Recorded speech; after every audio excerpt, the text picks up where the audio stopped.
ධර්මදේශනයේ ප්‍රඥා නාලිකාව තුළින් විසිරුවා හැරීමට ප්‍රචාරය කිරීම උතුම් ධර්ම දානය සිදු කිරීම සඳහා පරලෝසපත් ටී.ජී. ධර්මසේන මහතාගේ දයාබර බිරිඳ වන ඩී.ආර්. තිලකා නන්දනී මහත්මිය සහ දූදරු පිරිසත් මියගිය චාමික නිලන්ත උස්වත්ත මහතාගේ දයාබර මෑණියන් වන ඊ.එම්. සෝමාවතී මහත්මිය හා සහෝදර සහෝදරියන් දායකත්වයේ දරලා තිබෙනවා. උතුම් වූ ධර්ම දානයෙන් ජනිත වන මහා පුණ්‍ය ශක්තිය යක්කල මෙගොඩවැව හුරුළුහන්දියේ පදිංචිව සිට මීට වසරකට පෙර පරලෝසපත් විශ්‍රාමලත් විදුහල්පති ටී.ජී. ධර්මසේන මහතාටත් කැකිරාව නිකිනියාව පදිංචිව සිට මීට වසරකට පෙර මියගිය චාමික නිලන්ත උස්වත්ත මහතාටත් පින් ලබාගත හැකි ස්ථානයක සිටී නම් මේ පින් අනුමෝදන් වේවා. උතුම් වූ නිර්වාණාබෝධයේ පිණසම හේතු වාසනා වේවා. පින් ලබාගත හැකි සීල සත්වයින්ට මේ පින් අනුමෝදන් වේවා. දායකත්වයේ දැක්වූ සියලු දෙනාට සසර දුක් කෙලවර කර ඉක්මන් භවයකදී උතුම් වූ නිර්වාණාබෝධයේ පිණිස මෙම ධර්ම දානයේ හේතු වාසනා වේවා. ගෞරවනීය දේශකයන් වහන්සේට නිදුක් නිරෝගී සුවපත් භාවය ලැබී ප්‍රාර්ථනීය බෝධියකින් උතුම් වූ නිර්වාණාබෝධයේ පිණිස මේ පුණ්‍ය කුසල් හේතු වාසනා වේවා කියලා බලාපොරොත්තු වෙනවා. එසේම වේවා කියලා ආශිර්වාද කරනවා. නමෝ තස්සේ භගවතෝ අරහතෝ සම්මා සම්බුද්දස්සේ නමෝ තස්සේ භගවතෝ අරහතෝ සම්මා සම්බුද්දස්සේ නමෝ තස්සේ භගවතෝ අරහතෝ සම්මා සම්බුද්දස්සේ එවමෙකෝ භික්ඛවේ පංචාංගෙහි සමන්නාගතෝ පුද්ගලෝ අහුනෙය්‍යෝ පාහුනෙය්‍යෝ දක්ඛිනෙය්‍යෝ අංජලි කරණීයෝ හෝති. ධර්මානුශාසනාවේ සදහැවර අනුග්‍රහකදායකත්වයේ දරුවා වූ පින්නතුන් ප්‍රමුඛ ප්‍රඥානාලිකාවේ මෙම ධර්මදේශනාව ශ්‍රවණය කරනු ලබන්නා වූ සදහැවර පින්වතුනි, අනුග්‍රහක බෞතුන් මෙන්න මේ වගේ මාතෘකාවක් මට දීලා තිබෙනවා. පසින්දුරන් හා ඒවාට ගෝචර වන දෑ තුළින් කෙලෙස් ඇති නොවන ආකාරයට නිවන් මගට යොමු වෙමින් ජීවිත පැවැත්ම ගෙන යාමට හිත දියුණු කරගත යුතු ආකාරය සරලව පහදා දෙන්න.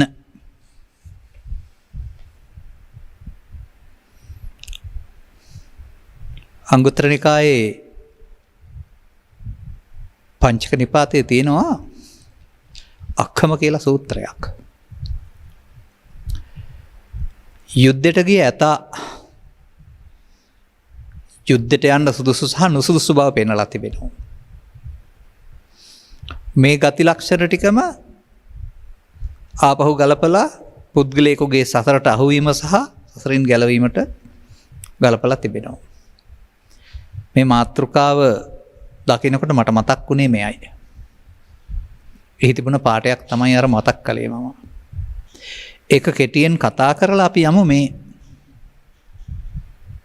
අදාළ කාරණයට. මහණනි, මේ යුද්ධයට ගිය ඇතා රූපෙටයි, ශබ්දෙටයි, ගන්ධෙටයි, රසෙටයි, ස්පර්ශෙටයි බය වෙලා පසු බානවලු මොහොන දෙන්නේ නැතිලු. එයා යුද්ධයට නුසුසුයි කියලා තියෙනවා. කොහොමද මේ පෙන්ලා තිබෙන්නේ?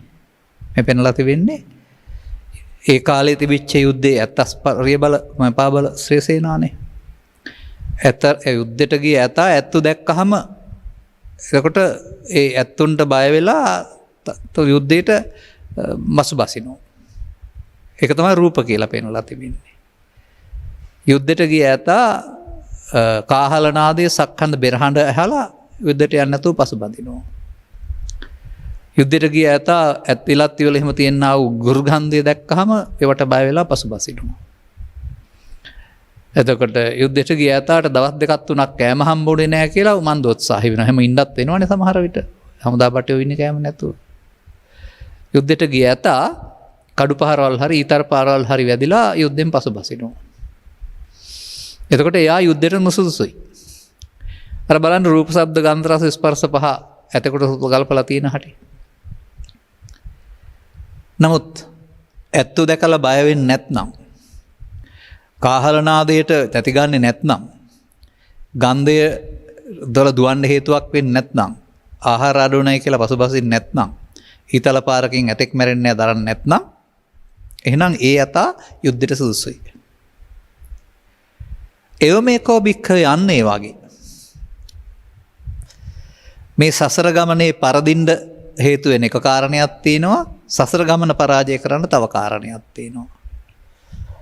මේ ධර්මානුශාසනාවට ඉල්ලලා තිබෙන කාරණයට ගැලපෙන නිසා තමයි මේකම ගත්තේ මම.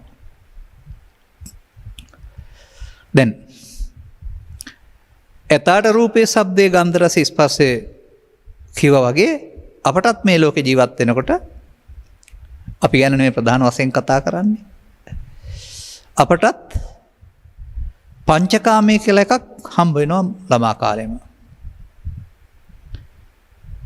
පංචකාමය කියන්නේ පස් ආකාරයක කැමැත්ත. පස් ආකාර කැමැත්ත කියලා කියන්නේ අපි රූපයට කැමති අකමැති ඇසින්, ශබ්දයට කනෙන් කැමති අකමැති, නාසයෙන් ගන්ධයට කැමති අකමැති, දිවෙන් රසයට කැමති අකමැති, ස්පර්ශයේ සුන්දර අසුන්දර බවට කැමති අකමැති. මේක අපට පස් දොරක් දීලා විඳින්න දෙන දෙයක්. කවුරුත් කරලා තියෙන අසාධාරණයක් හෝ වැරද්දක් එහෙම නෙමෙයි ඒක. ඒක දීලා තියෙන්නේ නිසානේ. ලෝකේ ජීවත් වෙන්න පහදන ගන්න ඕන. නමුත් මේක පරිහරණය කරන්නට යාම තුළ මිනිසාතින් සිදුවෙන්නා වූ රතු ඉර ඉක්මවා යාම, සීමාව ඉක්මවා යාම තුළ ඔහු ලොකු උගලකට අහු වෙනවා. ඒක ලෝකයා දන්නේ නැහැ. තථාගත බුදු පියාණන් වහන්සේ මේ පිළිබඳව පැහැදිලි කරව දහරනවා. අන්න මේ පංචකාමයේ පිළිබඳව වචනෙන් ඔහොම කැහෙන් රූපවල සද්දහලා කියලා නිකන් කියයි. නමුත් ඒක ඇත්තටම අපි මේ විඳින්නේ ලෝකේ තියෙන දෙයක්ද? එහෙම නැත්නම් මේ මායකට අහු වෙලාද? කවදාවත් අපිට මේ ලබන දේ ඇති වෙයිද? ඉවරයක් වෙයිද? නැත්නම් මේ තුල අපට හමු වෙන ප්‍රතිවිපාක මොනවාද? මේ පිළිබඳව තථාගතයන් වහන්සේගේ පැහැදිලි කිරීම අපට හොඳට වැටහෙන්න වෙනවා. අර යථා උපමා කරලා ඊට පස්සේ පෙන්නනවා මේ සමාජයේ ඉන්න අය. රූපේ ඉෂ්ඨකාන්ත මනාප රූප රජසින් සංහිතා කියලා වචන ගොඩක් පෙන්නනවා. ඒ පස්සෙන් හඹායන්නෙක් නම් හොයන්නෙක් නම් ශබ්දය පිටුපස මිහිරි හෝ අමිහිරි වශයෙන් ඇලෙන්නේ ගැටෙන්නෙක් නම් ගන්ධය ගඳ සුවඳ දෙකට අනුව පිළිකුල සහ දැඩිව ආසා කරන්නෙක් නම් රසය සීමාව ඉක්මවා රසයන් පිටුපස ලුහුබඳින්නෙක් නම් පහස තමන්ට ලැබී තිබෙන සීමාවන් ඉක්මවා ඒමත් ඒම ජීවිතය කැප කරන්නේ නම් එහෙනම් බුදුරජාණන් වහන්සේගේ භික්ෂු භික්ෂුණී උපාසක උපාසිකා කියනා වූ ශ්‍රාවක භාවයෙන් ලබා ගන්න ඕන ප්‍රයෝජනය ලබා ගන්න ඔහුට සුදුසුකම් නැහැ. එතකොට හරියට අර ඇත්තු දැකලා බය වෙන ඇතා වගේ. සද්දේ දැකලා බය වෙලා දුවන ඇතා වගේ. අපි කාමයන්ට අහු වෙනවා.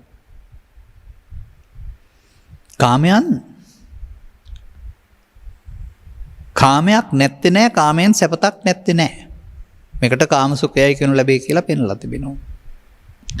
නමුත් ඔබ මේ ධර්ම ශ්‍රවණය කරන්න ජීවිතේ යම් කාලයක් පහු කරලා.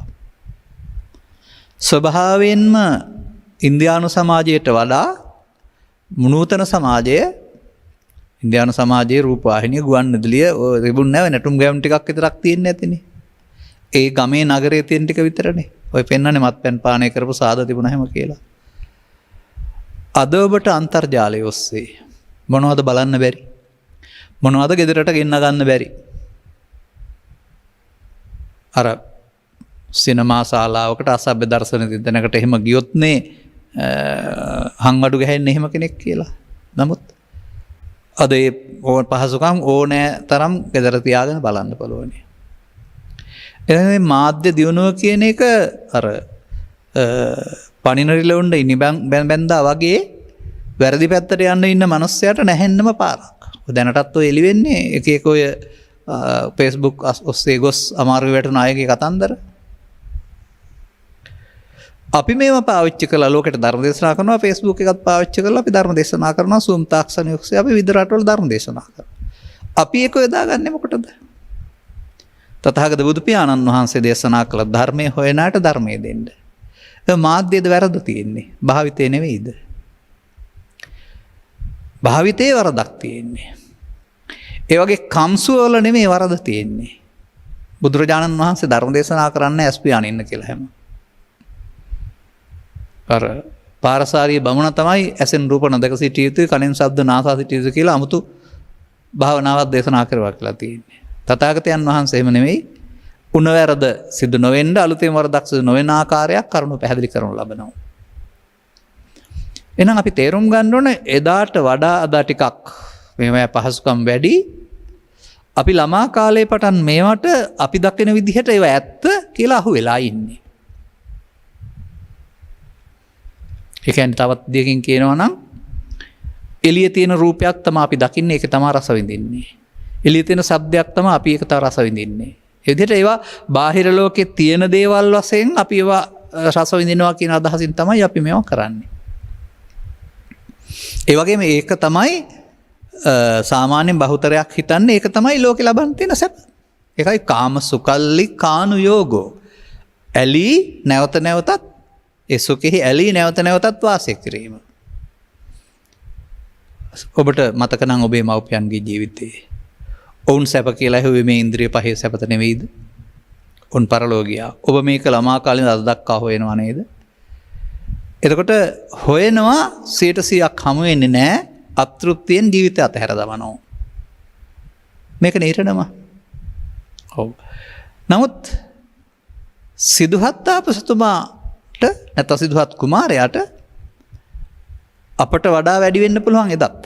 අද තියෙන පහසුකම් නතර එදා අනුවගත් කල එදා සමාජයේ තිබුණු දෙයට වඩා දියපිරුණුවිල් එහෙම නැත්නම් සම්මිසුරම්මසක මාලිගා ඇල්හාලේ බත් සමග අමුතු ලෝකයක්.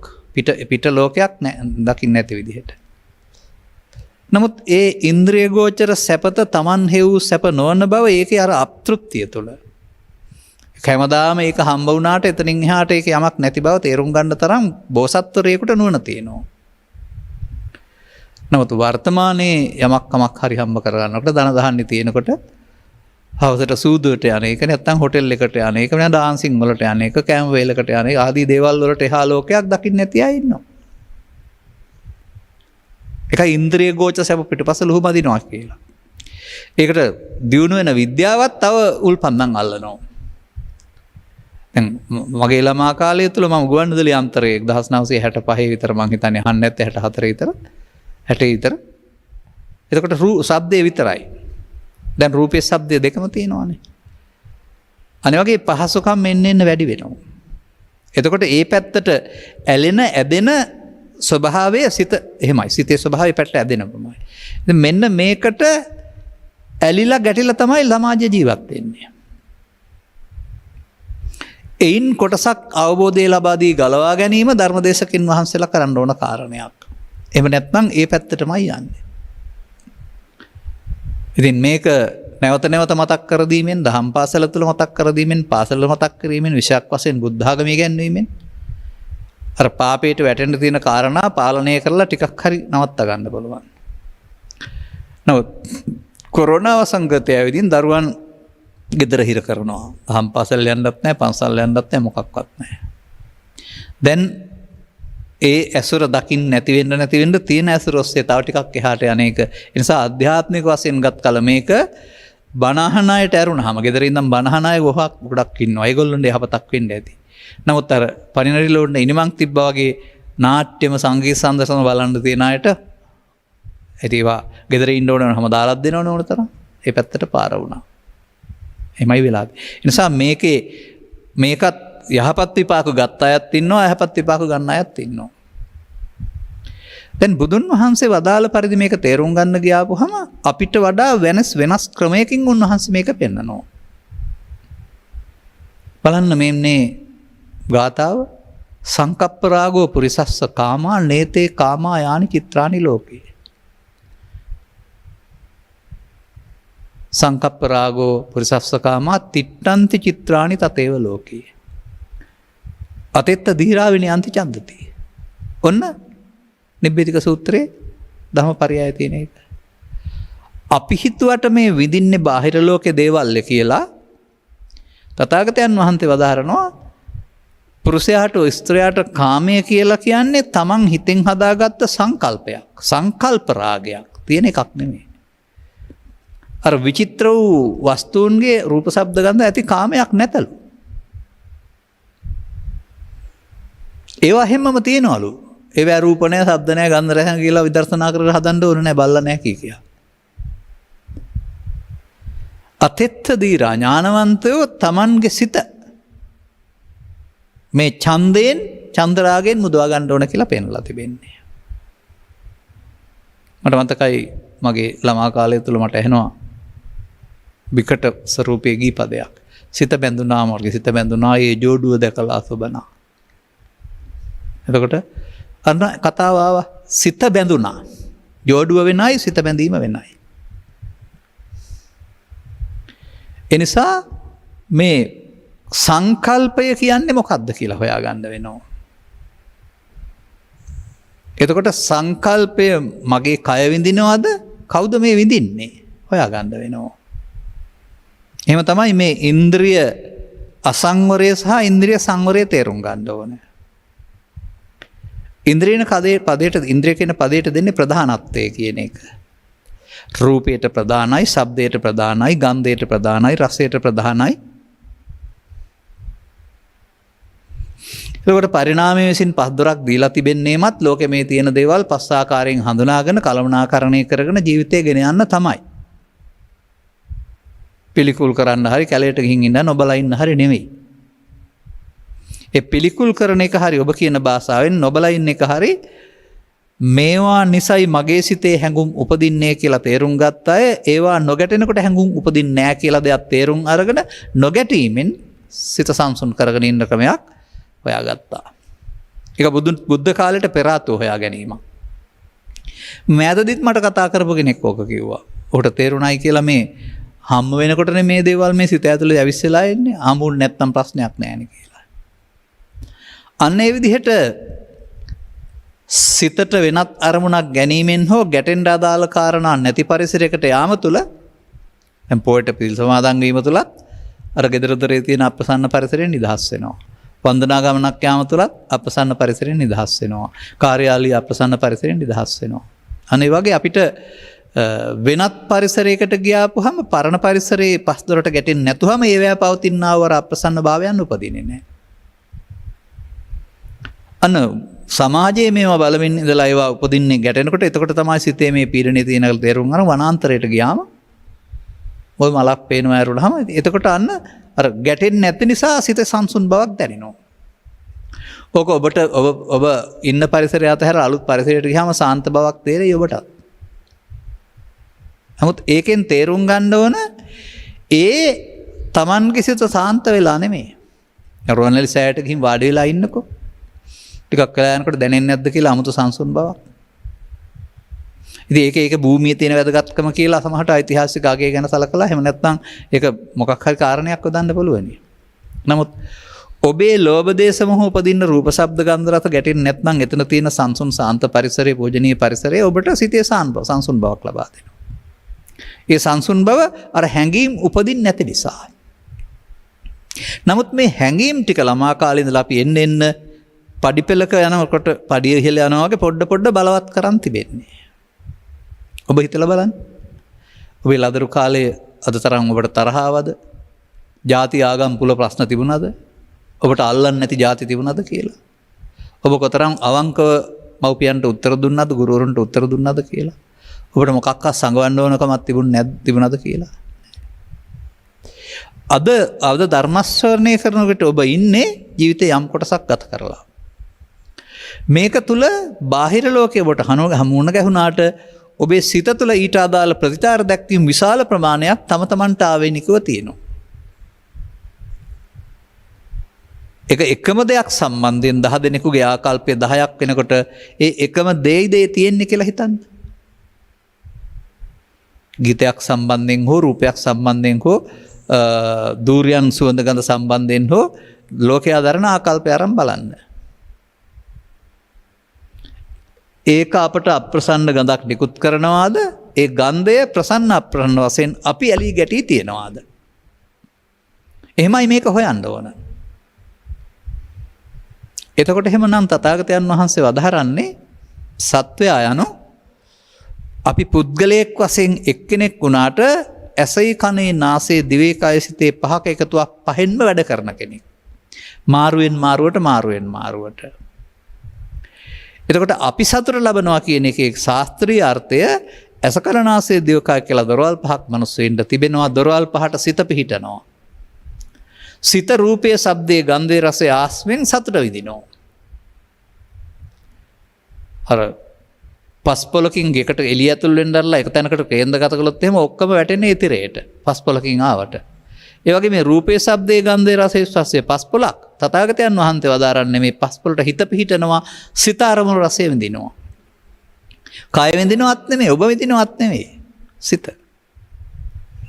අන්නේ නිසා පෘථග්ජන පුද්ගලයා පස්දොරින් සිත පිනවන්නා කියන අර්ථයෙන් තමයි මේ කම්සපලාභියා කියලා කියන්නේ.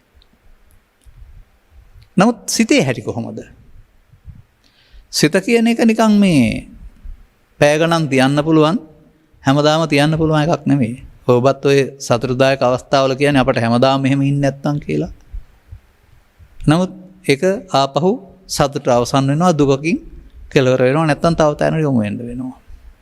දුකින් ඉන්න පුද්ගලයාටත් හැමදාම දුකින් ඉන්න වෙන්නේ නැහැ. ඒක ටික දවසකින් අයින් වෙලා යනවා.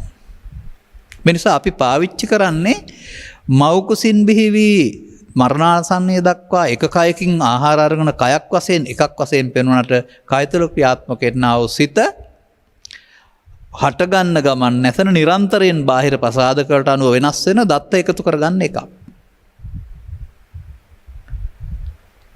දැන් ඔබට පුද්ගලයෙක් මුණ ගැහෙනවා. ඔහු තාම ඔබට පේන්නේ ස්ත්‍රියක් හෝ පුරුෂයෙක් විතරයි. වෙන මොකුත් දන්නේ නැහැ. ඔහු ඇසුරු කරනවා.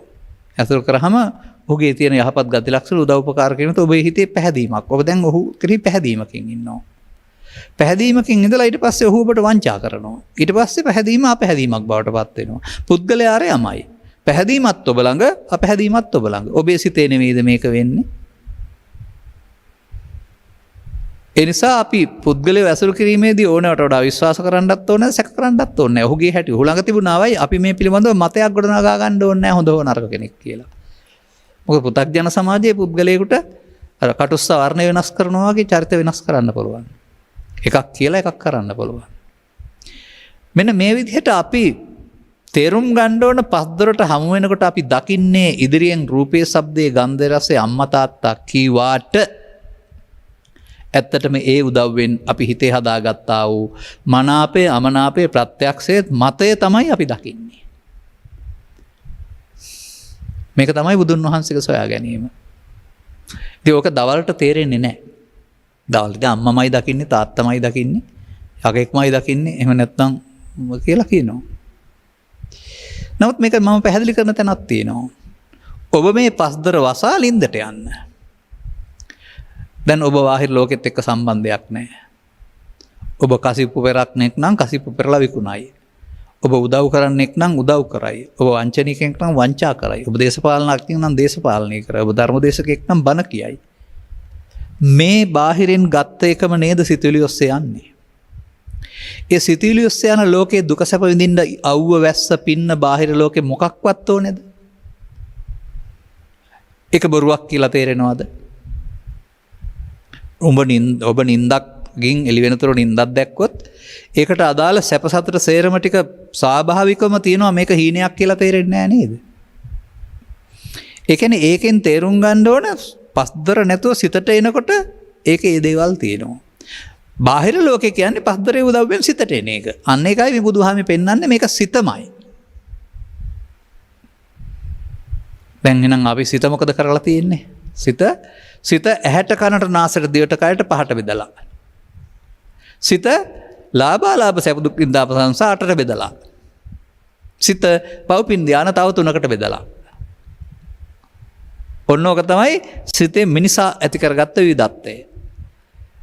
පරම සිතේ නෙමෙයි හදාගත්ත සිතේ. එහෙම නැත්නම් නොගැඹුරු සිතේ. දැන් ඒ පුද්ගලයාට මේ ලෝකේ ජීවත් වෙනකොට අර සිදුවෙන සිදුවීම් හැමදාම සිදු වෙනවා. අවුව තිබෙනවා, වැස්ස තියෙනවා, සටම් තියෙනවා, ජල ගැලීම් තියෙනවා, ජය තියෙනවා, පරාජය තියෙනවා, ලාභ හමු වෙනවා, අලාභ හමු වෙනවා, නියඟයට පාළු වෙනවා, ගම් වතුරට පාළු වෙනවා, දිනනවා, පරදිනවා, දේශපාලනයක් දිනනවා, පරදිනවා, ක්‍රිකට් දිනනවා, පරදිනවා. එහෙම නැති දවසක් තියන්. මේවා සිදුවීම බාරගන්න නැතුව ඔබට ඕන විදිහට වෙන්න ඕන කියලා මතයක හිටියොත් අපි කියනවා අප්‍රේහි සම්පයෝගෝ දුක්ඛෝ ප්‍රේහිප්පයෝගෝ දුක්ඛෝ. මොකද ඒ උනේ? දිනන්න හිතන් හිටියා පෙරදුනහම ගහ ගන්නවා ගිනි තියා ගන්නවා මොකවත් මතක නැහැ. ඒ නිසා මිනිසා බාහිර ලෝකේ පවතිනා වූ ධර්මතාවයන් තමන්ට ඕන විදිහට සිදු යුතුයි කියලා මතයක් හදානවා. දැන් අචින්තිතම්පි භවති. නොසිතපු දෙයක් සිදු වෙනවා. චින්තිතව විනාශති. දැන් දුකටපත් වෙනවා. මං හිතුවේ නෑ ඔහොම වෙයි කියලා. ඇයි ඒ අපි ඇසෙන් කනෙන් නාසයෙන් දිවෙන් කයෙන් ලාභයට ඇලුනා අලාභයට ගැටුණා නින්දාවට ගැටුණා ප්‍රශංසාවට ඇලුනා යසසට ඇලුනා ආයසට ගැටුණා සැපට ඇලුනා දුකට ගැටුණා. ඒවා ලෝකේ හැමදාම තියෙනවා. ඇලීම ගැටීම ඔබට අදාළ පෞද්ගලික කාර්යයක්. එක එක් පුද්ගලයාගේ අඩු වැඩි වෙනවා. දැන් ගහට කොටපුවාම ගහ ඇතුලේ කිරි තියෙනවා වගේ අදාළ බාහිර දේවල් සිද්ධ වෙනකොට ඊට අදාළ කම්පණය ඔබේ මතුවෙනවා. ඒ නිසා මේක මානසික දුකක්. මේක හදාගත්ත දුකක්. දරුවන්ගේ මානසිකත්වයේ මේ මොකක්වත් දුකකින් නැතුව ඉන්නවා. එහෙනම් අනතුරුව මේ දුක හදාගන්න එක මොකක් නිසාද වෙනවා කියලා කියන්නේ. උපාදා පරිත්තස්සනං චෝබික්ඛවේ දේසිස්සාමි. අරමුණ ලාභ අලාභ සැප දුක් නින්දා ප්‍රශංසා වශයෙන් ඇලීමින් ගැටීමින් අල්ලා ගැනීමෙන් තමයි මේ තැවුල ගෙනත් දෙන්නේ. එහෙනම් බුදුදහම නොදන්නා තාක්කල් පුද්ගලයෙකුට පවේ වෙන විපාක, පිනේ වෙන විපාක, ධනිය තියනවා නම් වෙන විපාක තියෙන්න පුළුවන්. නමුත් සිල්වතත් නැතත් පෘථග්ජන පුද්ගලයා අටලෝ දහමට අදාළ මේ කම්පණය විඳිනවමයි. අපි කල්පනා කරාට ගෙයක් දොරක් තියුණොත් වාහනයක් තියුණොත් ඔක්කොම සැප කියලා. එහෙනම් ගේ දොර පහසුකම් තියෙන්න පුළුවන් තෙවෙන්නේ නැති වෙන්න. වාහනේ පහසුකම් තියෙන්න පුළුවන් පයින් නොයන්න. නමුත් ලෙඩවීම, මහලුවීම, මරණය, අටලෝ දහමේ කම්පාව ඒවාය කියන කම්පණය එයාටත් තියෙනවා. ඒක පෘථග්ජන ඔක්කොටම තියෙනවා. ඒකට කියනවා චිත්තසංතානගත දුක. ඒක චිත්තසංතානගත වෙලා තියෙන්නේ. තම තමන්ට පෞද්ගලිකව. දැන් මෙන්න මේ තමන් ධර්මයේ තේරෙන්න ඉස්සලා මෙහෙම පැත්තක් හදාගෙන තියෙනවා කියලා තේරුම් ගන්න පුළුවන් නම් අපි මේ දකින්නේ වර්තමාන පුද්ගලයා නෙමෙයි. අද දකින්නකොට ඊයේ තරහ වුණා නම් ඊයේ තරහ මේ හිතට එන්නේ මෙයා නිසා කියලා. එහෙනම් අපි දැක්කේ පුද්ගලයාද අපේ සිතද? මෙන්න මේ සිතේ විවිධත්වය අනුව ඇතිවෙන්නා වූ පීඩනය තමයි මේ ආතතිය කියන්නේ. ඒක අපි හදාගත්ත දෙයක්. මම කියනවා අර අවුරුදු කාලේට ඔන්චිල්ලාවක් තියෙනවායි කියලා. ඔන්චිල්ලාව මැද තියෙනකොට දෙපැත්තට ධාවනයක් දෝලනයක් නැහැ. එක පැත්තට යම් තාක් තල්ලු කළොත් එහෙම අනිත් පැත්තට ඒ තාක් දුර යනවා. ලාභයේ උපරිම තෘප්තියක් ලැබුවොත් අලාභයට ඒහා සමාන දුකක් එනවා. නින්දාවේ දුකටපත් වුණොත් සැපට ඒහා අන්නේ විදිහට මේ ඔන්චිල්ලාව දෙපැත්තට යනවා වගේ මේ දෙපැත්තට අපේ සිත පැදවෙන්න පටන් අරනවා. නමුත් තියන්න බෑ. මොකද ලාභයේ උන්චිල්ලාව වම් පැත්තේ තියන්නත් බෑ, දකුණු පැත්තේ තියන්න බෑ. නතර වෙනවනම් නතර වෙන්නේ මැද. අන්න වගේ බුදු පියාණන් වහන්සේ පැහැදිලි කර වදාරනවා මෙසේ මානසික වශයෙන් ඇලීම ගැටීම තුළ තමයි මේ දෙපැත්තේ එන්නේ කියන්නේ. සුඛං සෝමනස්සං දුක්ඛං දෝමනස්සං. ඉතින් සුඛං සෝමනස්සං වලට කැමති වුණාට නැති වෙනකොට දුක්ඛං දෝමනස්සනුත් එනවා. එඳ සුඛ සෝමනස් ඉතුරු කරන දුක් දම්නස් නැති කරන්න බෑ. එනම් බුදුදහමේ පෙන්වනු ලබනවා මැද තැනක් කියලා එකක් උපේක්ෂාව. එතකොට අපි මේ හදාගෙන තියෙන්නේ අපට කැමති විදිහක්. කෙනෙක් හතුරා කරගෙන, තව කෙනෙක් මිතුරු කරගෙන. කෙනෙකුට පිළිකුල් නැති දේ තව කෙනෙකුට පිළිකුල්. කෙනෙක් බය සතා තව කෙනෙක් බය නැහැ. බලන්න අර ඒක එතකොට ඒ සතාගේ නෙමෙයි තියෙන්නේ Tamanගේ කියලා. මෙසේ හදාගත්ත ලෝකයක් තුල අරමුණ තුල අපි මේ වද වේදනාව විඳිනවා. අරමුණ සදාකාලිකව තියෙන්නෙම නැහැ. හටගෙන නැති වෙනවා. අරමුණ අවශ්‍ය වෙන්නේ ලෝකේ හඳුනා ගන්න. නමුත් අරමුණේ ඇලීමෙන් ගැටීමෙන් අපි පෞද්ගලිකත්වයක් හෙවත් මමත්වයක් හදා ගන්නවා. ඒ තථාගත බුදු පියාණන් වහන්සේ උපතින් ලැබුණ ශරීරයට මම කියන්නේ නැහැ. ඇසෙන් ගනින් නාසෙන් ගන්නා වූ අරමුණේ ඇලෙයිද ගැටෙයිද අරමුණට ඇලීමට ගැටීමට මම කියනවා. මම වුණ දේ මගේ වෙනවා මගේ වුණ දේ මගේ ආත්ම වෙනවා. ආත්මය කියන්නේ ජීවිතේ නෙමෙයි එතකොට අර ආත්ම කොට ඇති දෙයක් කොට ගැනීම. පරම සත්‍ය දෙයක් කොට ගැනීම. ඒ විදිහට මම නම් මා දකින්නේ ලෝකෙත් එක්කලා ගැටුමක් නැතුව සංසුන් ජීවිතයක් ගත කරන්න පුළුවන් ජීවිතයක් ලබා දී තිබියදී අපේ දැක්මේ වරද නිසා අපි ලෝකෙත් එක්කලා ඇලිලා ගැටලා ලෝකේ හිරගයක් කරගෙන.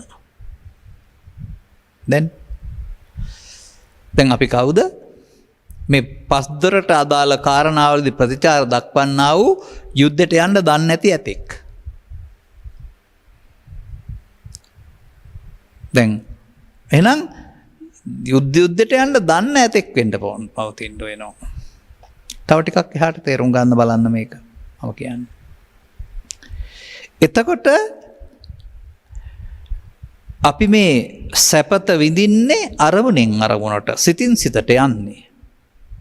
එතකොට සිත තුළ සැප හෝ දුක හෝ මොකක්වත් තියන්න බෑ ඒක මොහොතකින් නැති වෙන දෙයක්. නමුත් ඇලීම තුළින් නැවත ඕනෑකමත් ගැටීම තුළින් එපා කිරීමත් කියන දෙක අපි හදාගන්නවා. දැන් ප්‍රතික්ෂේප කරපු දේවල් ගැටෙනකොට දුක එනවා. ඇලෙන ගත දේවල් නැති වෙනකොටත් දුක එනවා. සතුටකුත් තියෙන්න පුළුවන් කැමති දේවල් එනකොට ටිකක් වෙලා. මේ විදිහට දුක්ඛ සැප දෙක නිති පෙරළිය රිය සැකල ලෝකුහරි. පෘථග්ජන පුද්ගලයාට. නමුත් පුට්ටස්ස ලෝක ධම්මේහි චිත්තං යස්ස නකම්පති. අටලෝ දහම ඔබට තර්ජනය කරනවලු ලෝකෙ ඉන්නකොට. ලාභයක් පෙන්නලා උඩ පැනපන් කියනවා. ජයග්‍රහණයක් පෙන්නලා උඩ පැනපන් කියනවා. අලාභයක් පෙන්නලා අඬපන් කියනවා. පාඩුවක් පෙන්නලා රජයට විරුද්ධ මේ උද්ඝෝෂණ කරන්න කියලා කියයි. අර ප්‍රතිචාර. මේ ප්‍රතිචාර කියන කාරණාව අපේ සංගමයක් නැති බව පෙන්වන සහ අදාළ නීත්‍යානුකූල ක්‍රියාමාර්ගයට එහා යමින් ඔවුන්ගේ නොසන්සුන් ස්වභාවය පෙන්වන තැන් බවට පත් වෙලා. සෑම අයගේම ඔබේ ඒ බඳු දේවල් දැක්කනම් ඒ තැන්වල ඉන්න මව්වරුන්ගේ පියවරුන්ගේ ගුරුවරුන්ගේ භික්ෂුන්ගේ චර්යා රටා මාතෘත්වයට පීතෘත්වයට භික්ෂුත්වයට ගැලපෙන මට්ටමේද තියෙන්නේ. ඒ කවුරු නිසාද? ඔහු ඒ මොහොතේ ලෝභයෙන් දේශයෙන් මෝහෙන් ආසක්තව මත්වී තිබෙන නිසා. ඔහු නෙමෙයි ක්‍රියාත්මක වෙන්නේ. එනිසා අපි මමන දකිනවා මේ රටේ මිනිස්සුන්ගේ තුල රූකඩ සම්දර්ශනයක්. මිනිස්සයා රූකඩයක් වගේ. දැන් රූකඩ දැකලා තියෙනවා නම් රූකඩේ පැත්තක තියලා තිබුණාම නටන්න බෑ. රටවන්නේ කරගෙන නූල් සූත්‍ර මගින් තමයි නටවන්නේ. ඒ වගේ ඔබට මුහුණ දෙන්න සිදුවන ප්‍රශ්නවලදී ඔබ දක්වන ප්‍රතිචාරය තමයි මේ පෙළ පාලි විරෝධතා ව්‍යාපාර උද්ඝෝෂණ ව්‍යාපාර කියලා කියන්නේ. ඔබේ කය ඔබට සිදුවෙන්නා වූ පාඩුව හෝ මදිකම හෝ තව කාරණාවකින් මෙහෙවන ලෝභයේ දේශයේ මොහය විසින් කැපිච්ච පණුවෙක් බවට පත් කරලා. කැපිච්ච පණුවට දගලන්න නැතුව ඉන්න බෑනේ. දැඟලෙනවා. දැන් ඔබ ප්‍රශ්න කළේ මේ ජීවිතය තුළ කොහොමද මේවට මුහුණ ගැහෙනකොට මේ කලබල නොවන සංසුන් ජීවිතයකට යන්නේ කියලා. දැන්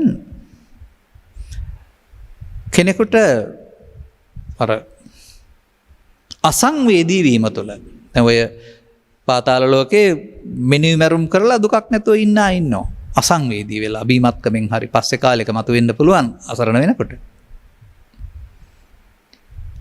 ඒ වගේ සමහර විට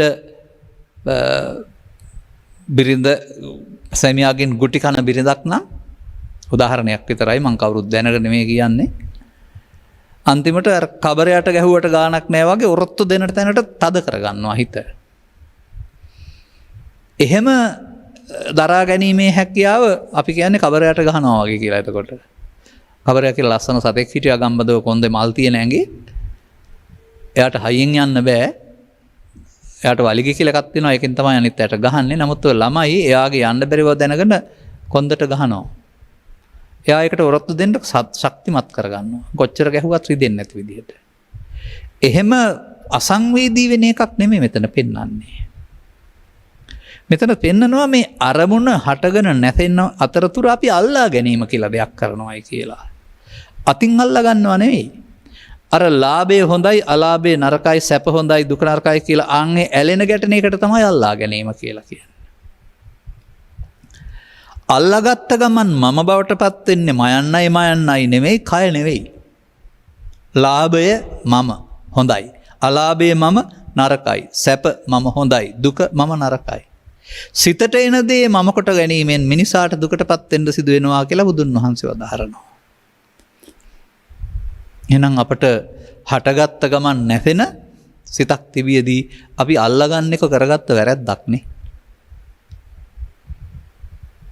අන්න දැන් අපට තථාගතයන් වහන්සේ වදාහරනවා අර පුහුණු කළ ඇතුගේ ස්වභාවය. රූප ඇතුන් දැකලා බිය වෙන්නේ නැත්නම් ඔවුන්ගේ ශබ්ද ආසා බිය වෙන්නේ නැත්නම් ඒ බිය වෙන්නේ නැත්නම් කියන එකෙන් අර්ථය අපට පෙන්ලා තියෙන වෙන පැත්තකට. අන්න මේ ලෝකේ ජීවත් වෙන්න ගියාපුවම අපට අවදි උටෙන් පටන් නිින්ද දක්වා Taman ජීවත් වෙන පරිසරයේ කැමැති අකමැති ප්‍රසන්න අසන්න අප්‍රසන්න හරි වැරදි ආදී කොට ඇති මේ දෙපැත්තට වැනෙන සිතකටපත් වෙන්න වෙලා තිබෙනවා. තථාගතයන් වහන්සේ වදාරනවා චක්කුණා රූපං දිස්සා උප්පජ්ජ සුඛං සෝමනස්සං ඒතං සංකතං ඕලාරිකං පටිච්චසමුප්පන්නං. කිසියම් උපේක්ෂාවක් ඇද්දේ සාන්තයි ප්‍රණීතයි. අර ඔබට හම්බ වෙන කාරණෙත් එක්කලා ඇලෙන ගැටෙන එකේ තිබෙනා වූ ධනාත්මක ඍණාත්මක නැත්තම් උඩපනින සහ කම්පනින ස්වභාවය සංකත ධර්ම. ඒවත් Taman හදාගත්ත හේතුඵල. ඒවා සංසුන් ස්වභාවය ඉක්මව හට ගන්නා වූ රළු ස්වභාවය ඕලාරික. ඒවා තම තමන් හදාගත්ත හේතුන්ගේ ඵල ඇරුණාම සත්‍ය නිත්‍ය දේවල් නෙමෙයි. නමුත් ඔබට උපතින් ගෙන ආවා වූ මේවා කෙරෙහි ප්‍රතිචාර නොදක්වා ඉන්න පුළුවන් සංසුන් සිතක් තියෙනවා යම් ඒකට කියන උපේක්ෂාව කියලා. දැන් මෙතන මා දකිනවා මේ වගේ මේ කෙනෙකුට සංසුන්ව සාමාන්‍යයෙන් හිනාවෙන් සතුටින් ඉන්න පුළුවන්. මත්පැන් සාදයකදී මේ සතුට පලා ගොස් යකා ඉස්සර වෙනවා. මගුල් ගෙදරකදී මේ සතුට පලා ගොස් යකා ඉස්සර වෙනවා. ආ මගුල් උත්සවකදී මේ සතුට පලා ගොස් කේන්තිය තුල ඊට පස්සේ වෙන කෙනෙක් ඉස්මතු වෙනවා. අන්නේ සැඟවිච්ච කෙනා එන්නේ කොයි වෙලාවෙද කියන එක පිළිබඳව ඔබට තේරුමක් තියෙන්න වෙනවා.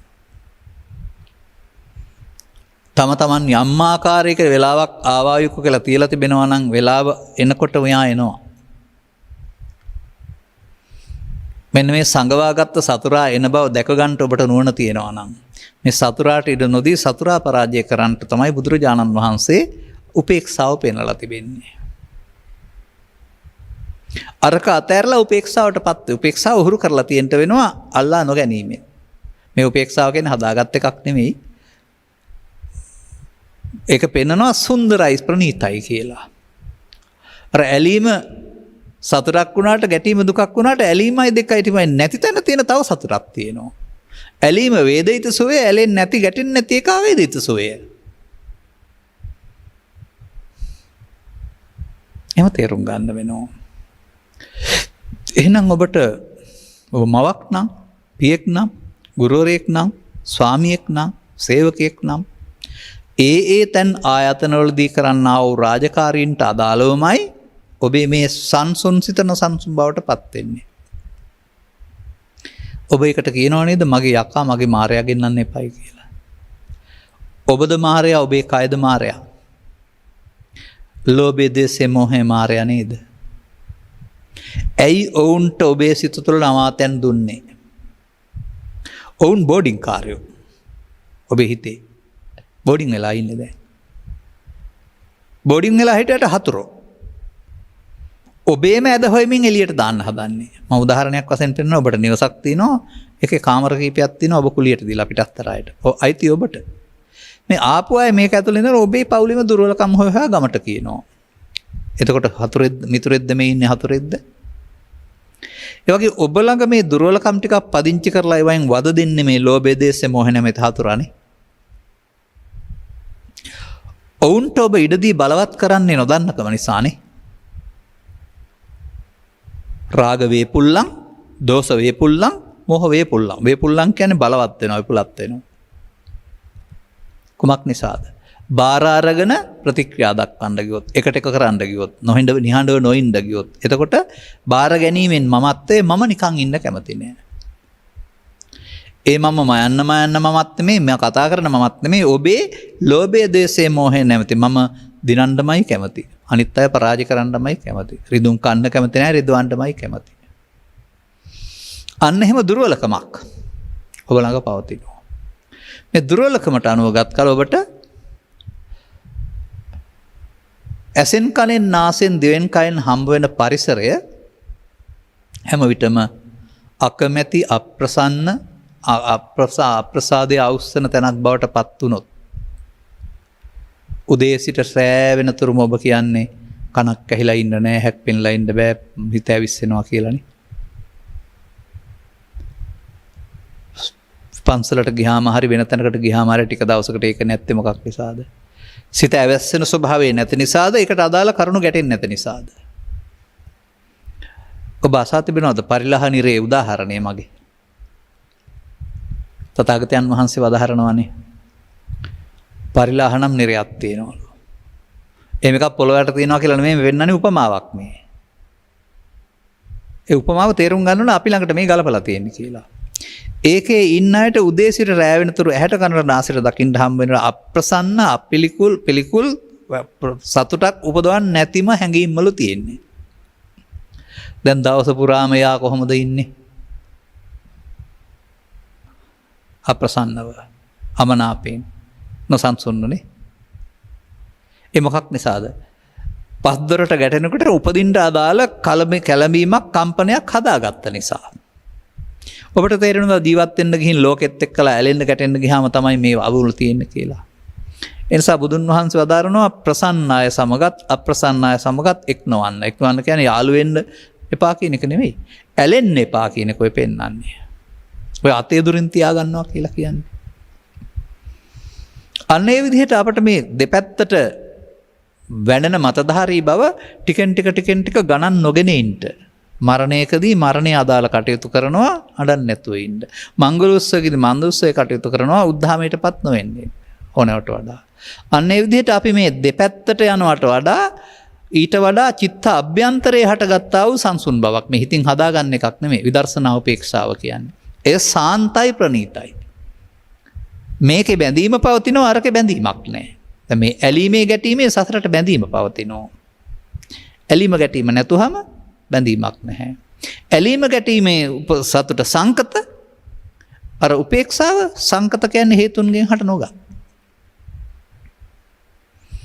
එනිසා තථාගතයන් වහන්සේ පැහැදිලි කරන්න උත්සාහ කරන්නේ මේ ලෝකේ ජීවත් වෙනකොට වෙනස් මානයකින් බලන්න කියලා පුරුදු වෙනවා. උන්වහන්සේ සම්බන්ධයෙන් පැහැදිලි කරන්නේ උන්වහන්සේගේ චරිත හෝ ආරින් වහන්සේලාගේ චරිත අටලෝ දහමේ කම්පා නොවූසේක. ඒ කම්පා නොවූසේක කියන එකේ තේරුම මොකක්ද? අටලෝහම ලෝකේ තිබුණේ නැද්ද? Taman ඒක බාර අරගෙන ඇලෙන්න ගැටෙන්න ගියේ නැද්ද? ඒ උපේක්ෂාව. නිකන් උපේක්ෂා නෙවෙයි, දර්ශනා උපේක්ෂාව. ඒ නිසා ඔබට යම්තාක් මේ සිද්ධිවලදී ඇලීමක් ගැටීමක් කුපිත වීමක් තියෙනවාද? ඒ ඔබේ හැටි තේරුම් ගන්න. දැනට ඔබේ හැටි, චිත්තාභ්‍යන්තරේ හැටි. ඕක හංගන්න බෑ.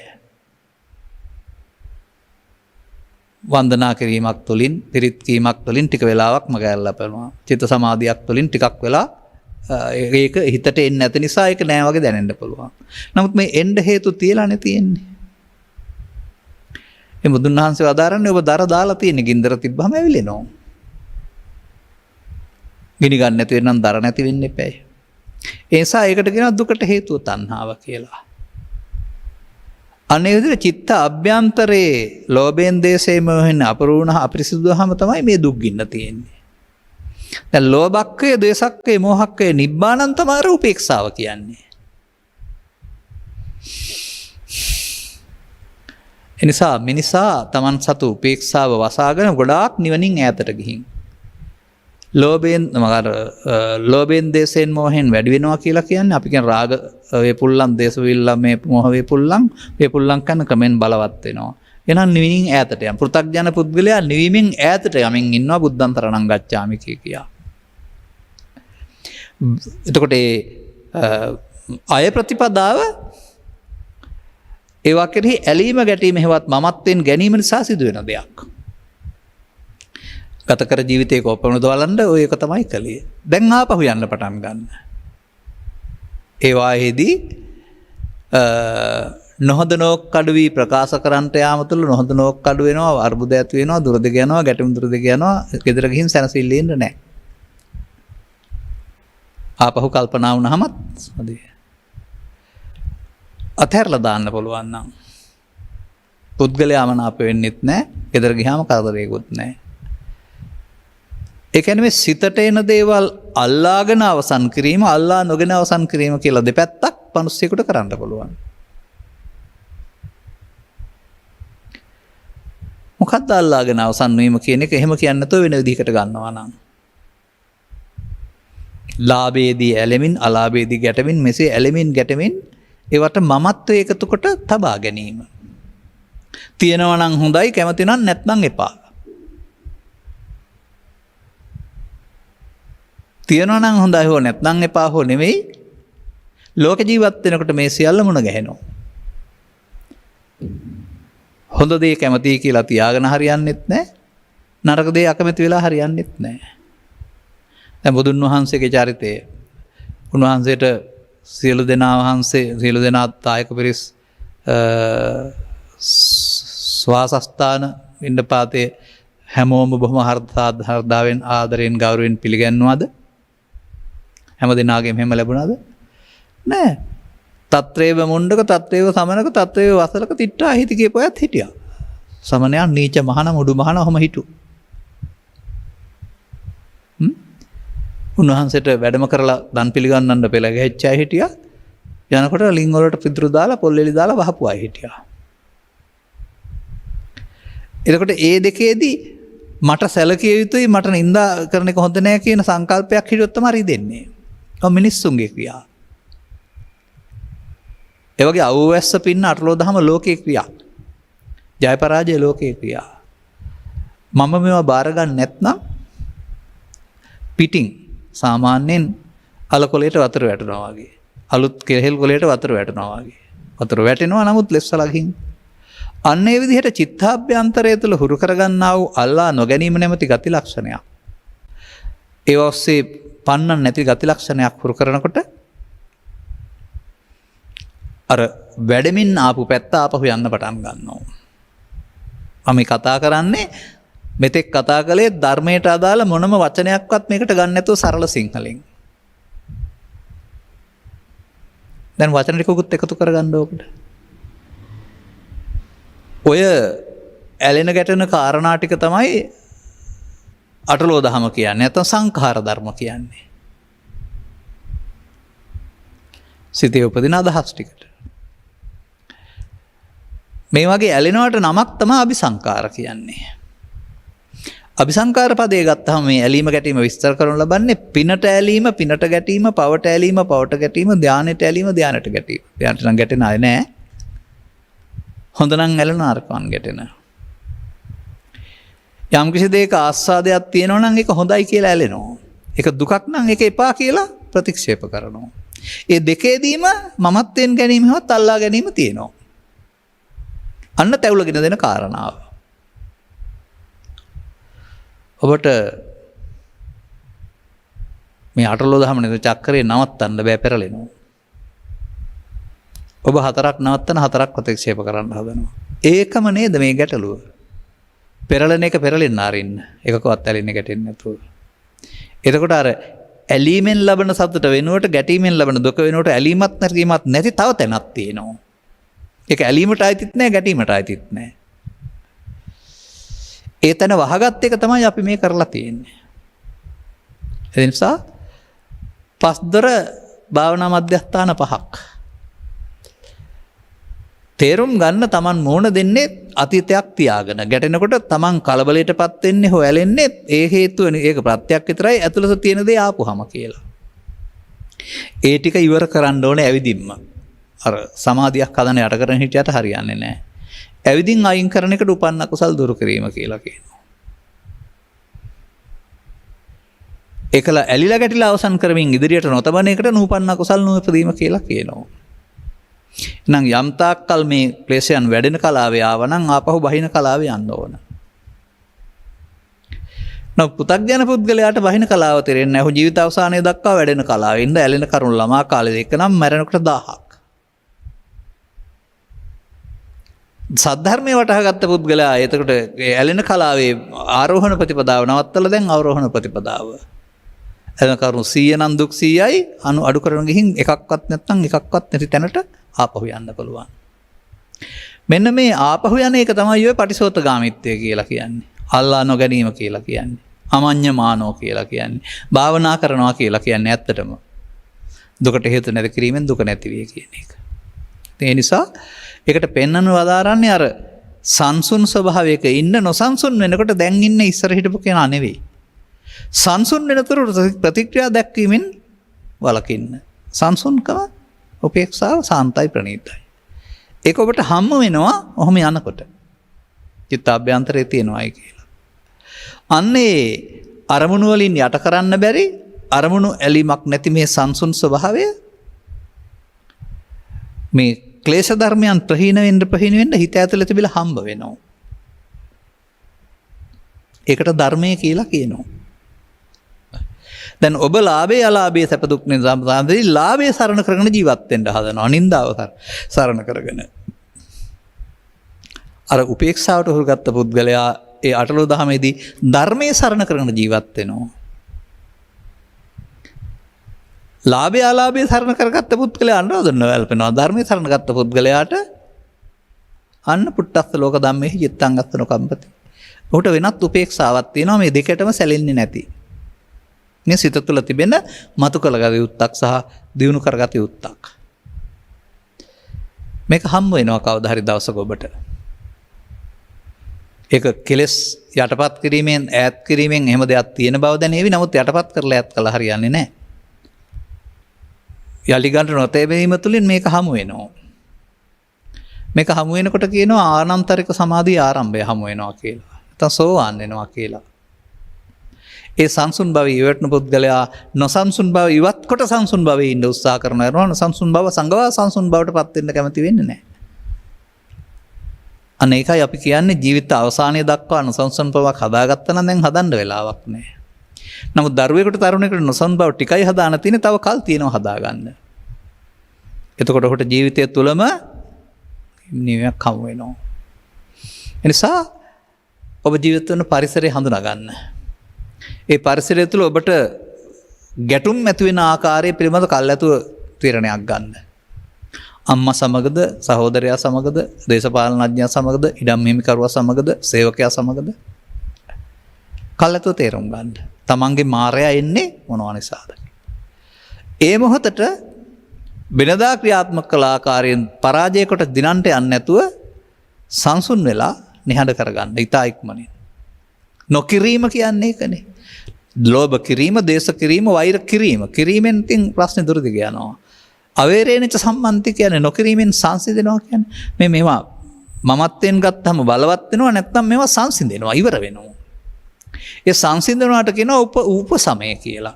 සංසිඳවන්න ඕනේ විපාසයේ වීපහම සංසිඳනවා අතර මේ ලෝභයේ දේශේ මොහේ සංසිඳවනවා. එතකොට මේ කරුණු තේරුම් අරගෙන අනුගමන ප්‍රතිපදාවකට යනකොට ඔබට මේ සඳහා සද්ධර්ම ශ්‍රවණය තුළ ත්‍රිලක්ෂණය තුළින් මේක තේරලා තියෙන්න පුළුවන්. සද්ධර්ම ශ්‍රවණය තුළ මේක චතුස්සත්ත්‍යයේ නිරෝධගාමී ප්‍රතිපදාව වශයෙන් තේරුම් ගන්න පුළුවන්. සද්ධර්මයේ තුළ මේක ස්කන්ධ පහෙන් පහට අනාගත හේතු නොතබා ඉතුරු අවසන් කරන මරණ සති වශයෙන් තේරෙන්න පුළුවන්. ඒ ධර්ම පෙළකින් මේක විස්කරේ නැතුව මම මේ කිව්වේ. ඕන පෙළකින් ගන්න පුළුවන්.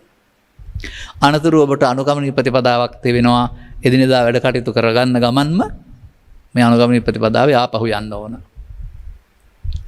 දැන් ඔය தත්ත්වය ඉවත් කරගත්ත අය තමයි රජ කෙනෙක් කරලා ගහක් ඇටලා අහෝසුකම් කිව්වා කියලා කියන්නේ. සිවුරු පෙරග්‍රහම් වෙච්ච සුඛ නෙමෙයි අර රජකමේ තියෙන ආතති ස්වභාවය නැතුව ඉන්න එක. ඒ වගේ අපිට මේ ජීවිතය තුළ ලෝකස්වභාවය හමුවේදී දියුණු කරගත්ත මානසිකත්වයක් තුළ විඳවන්නේ නැතුව ඉන්න තථාගතයන් වහන්සේ වදාරලා තියෙන්නේ. වෙනම නිවනකට යන්න නෙවෙයි. දැන් මෙහිදී අවසන් දවස් වෙන විට අර අනාගතයට තැබූ බලාපොරොත්තු නැත්නම් අනාගතයකුත් නැහැ. අපාය හෝ දිව්‍ය ලෝක හෝ බ්‍රහ්ම ලෝක සියරම අනාගතයට තැබූ බලාපොරොත්තු මත සිදුවෙන දෙයක්. අபிසංකාර මත. සංඛාරන්ට නිරෝධෙන් අත්දුක්ඛස සම්භවෝනි. එහෙනම් ඔබට මෙන්න මේ යන පාර තමයි තථාගතයන් වහන්සේ පටිසෝතගාමී කියලා පෙන්වන්නේ. ඒ නිසා තමයි ඉන්ද්‍රිය භාවනා සූත්‍රයේ ඇසෙන් කනෙන් නාසෙන් දිවෙන් කයෙන් මේක කරන්න පුළුවන් කියලා පෙන්වන්නේ. මේ අපි කතා කරපු සූත්‍රය පැහැදිලි කරන්නේ අන්න ඊට පස්සේ ඇසේදී කනේදී නාසයේදී දිවේදී කයේදී පැරණි පුරුද්දට යන්නේ නැතුව අර ස්කමා සංසුන් ස්වභාවය ඒක හුරු කරගත්ත පුද්ගලයාට මොහොතකින් එතෙන් ආව හැකි. නොසන්සුන් වුණත් සංසුන් වුණ හැකි. නොසන්සුන් වුණා නම් ප්‍රකාශයටපත් කරන්නේ නැතුව සංසුන් වෙලා ආපහු ඊළඟ ප්‍රතික්‍රියාව නැත්නම් ඊළඟ ක්‍රියාමාර්ගය යන්න ගමන් ඕන. ඒ නිසා හැම මොහොතක් පාසා මේක Tamanට දැනෙන දෙයක්. ඒ විදිහට අන්තිමට සචිත්ත පරියෝදපණං ඒතම් බුද්ධානං සාසනං කියලා කියන්නේ සිත හදා ගැනීමක්. ලෝකෙට එක්කලා ඇලෙන්න ගැටෙන්න ගියා ලෝකෙට ඇලුණු සිත දැන් ලෝකෙ ඇලෙන්නේ නැතුව වෙනම තියෙනවා. ලෝකෙ සිද්ධිය එහෙම තියෙනවා අපි ඇලෙන්නේ ගැටෙන්නේ නැහැ. අර ඇලීම ගැටීමනේ දුක් ගෙනත් දුන්නේ ලෝකෙ ස්වභාවයක් නෙමෙයිනේ. ඉතින් ලෝකෙ ස්වභාවයත් එක්කලා තියෙන ඇලීම ගැටීම අයින් කරනකොට අපි ලෝකෙත් ඉන්නවා නමුත් ලෝකෙන් ලෝක ස්වභාවයෙන් වෙන් වෙලා ජීවත් වෙනවා. ලෝකෙත් එක්කලා ඉන්නකොට ලෞකික කියනවා වෙන් වෙලා ඉන්නකොට ලෝකෝත්තර කියනවා. වෙන්න ඕන දේ පිළිබඳව. මොකද සිත තුළ පවතිනා වූ සංසුන් බව වසාගෙන සංසුන් බවක් හොයනවා වෙනකොට නොසංසුන් වෙන හේතු අයින් කරගත්තාම සංසුන් බව හේවත් නිදාණය හමු වෙන බව ඔබට ධර්ම ශ්‍රවණින් වැටහෙවි.